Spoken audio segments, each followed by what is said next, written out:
Hey guys, so I know it's been a while since my last upload. Basically, ever since I built that road bike in the back, I ended up going to Korea for about a month, and when I got back, I got really, really sick, and then my mom had to take care of me. So shout out to my mom. But yeah, so now I'm back, and we're gonna talk about this Schwinn Paramountain. I've had this bike for quite some time. It's from the 80s, and I think only 1,000 were produced. They came in this yellow color. There's a red one, and then there's like a black one. Um, and you can only buy these as a frame set. You couldn't buy them as complete bikes.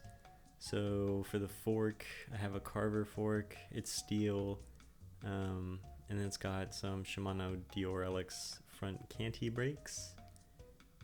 Pretty good, pretty good. It's like standard. Um, yeah, and then I have these like I think it's like a 5-degree rise on these handlebars.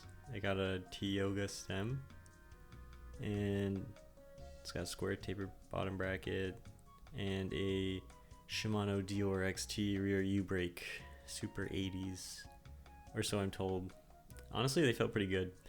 Yeah, like I said, I have had this bike for quite some time. So when I got it, it had full Shimano Dior XT stuff. I think it was like 3x7, but the guy who had it before me, he had an 8-speed cassette and it just never worked. So yeah, but little Ned Overend edition signature on the rear chainstay. I'll talk about him more later. But yeah, so I'm doing a 1x conversion on this bike just because the 3x7 or 8 didn't really work well and I could never get it working correctly. So it's been months and months and months, and I decided to finally buy some of the parts. So I'm going with Shimano Dior in tribute. Last time when I made the Cannondale on my channel, I used microshift stuff. It was like the Advent X thing, and that was really good. I really like that one, so I was curious how this one would hold up against it. But yeah, just going full Shimano. And yeah, this is my Velo Orange triple crank arm crankset. Originally, the bike came with these Biospace. I think they're called Biospace chain rings. They're like oval in shape. Um, yeah, I read online that they're supposed to help with pedal stroke or something, and I kind of felt a difference, but it kind of felt a little gimmicky. I'm not gonna lie. So I'm just taking off the no longer needed chain rings from this, and I'm gonna set it aside. But yeah, so I slapped this crank arm on when I first got this bike. I thought it looked so cool, and I was like, oh man, I don't really have another bike to put this on. So, but yeah, and I went with a 40 tooth, I believe, narrow wide chainring from Deca's. I originally put this chainring on the front, but I don't think it's gonna work because I put it on the bike for a moment just to check the chain line, how it would be, and it was way too far out, so I had to stick it behind. I still like the look of the one before better, but I'd rather have a nicely functioning drivetrain. And it got some colorful chainring bolts. But yeah, so swapping out the 8-speed cassettes with the new 10-speed cassette. The new one is 11 tooth to 41 tooth, I believe, and it's nice and silver, so that's pretty cool. The Avent X one that I used back on the Cannondale, that one was like all black, so I don't know. I like the silver components a bit better.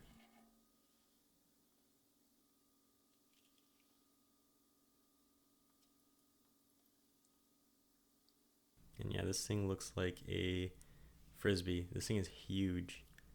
Also, it's not that heavy. I thought it was gonna be way heavier, but it's pretty light for what it is, anyways.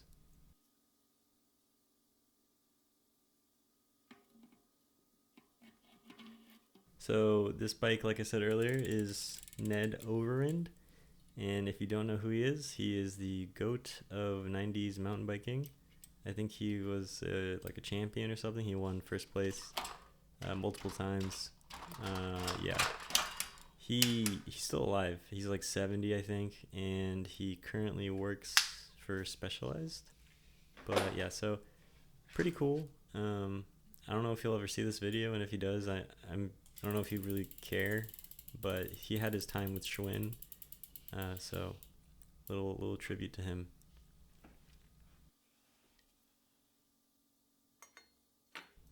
And all this stuff is really fast and easy.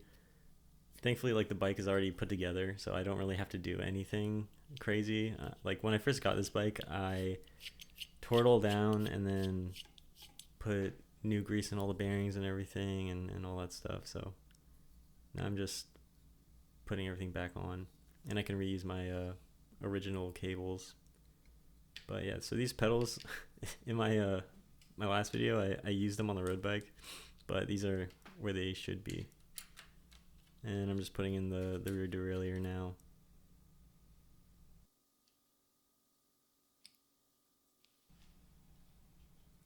And I'm just measuring some chain length.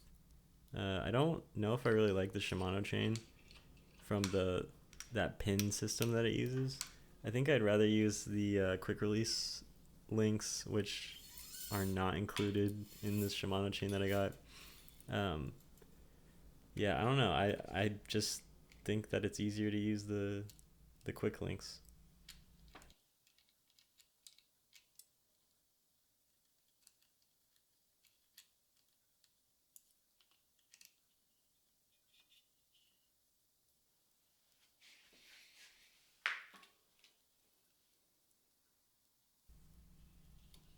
And this is so fast. Just had to tweak the limit screws and everything to get it shifting well.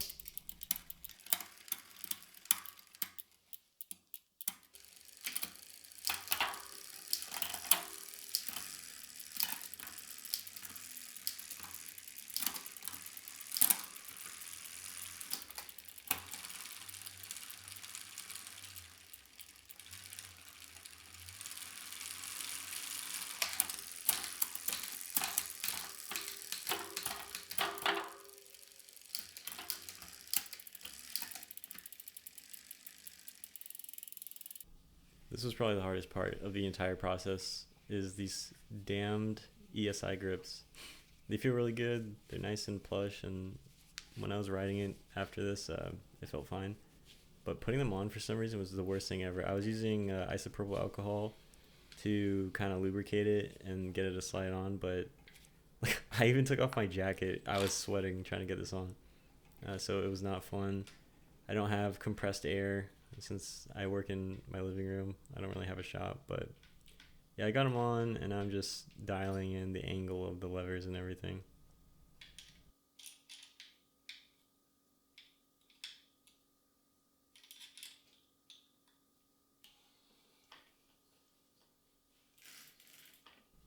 Yeah, it was feeling good.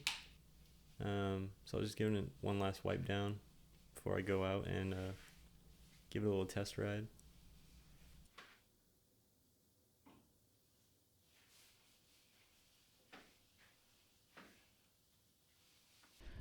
I know this was supposed to be a test ride, but I haven't ridden a bike in a while before I filmed this, and it was humbling.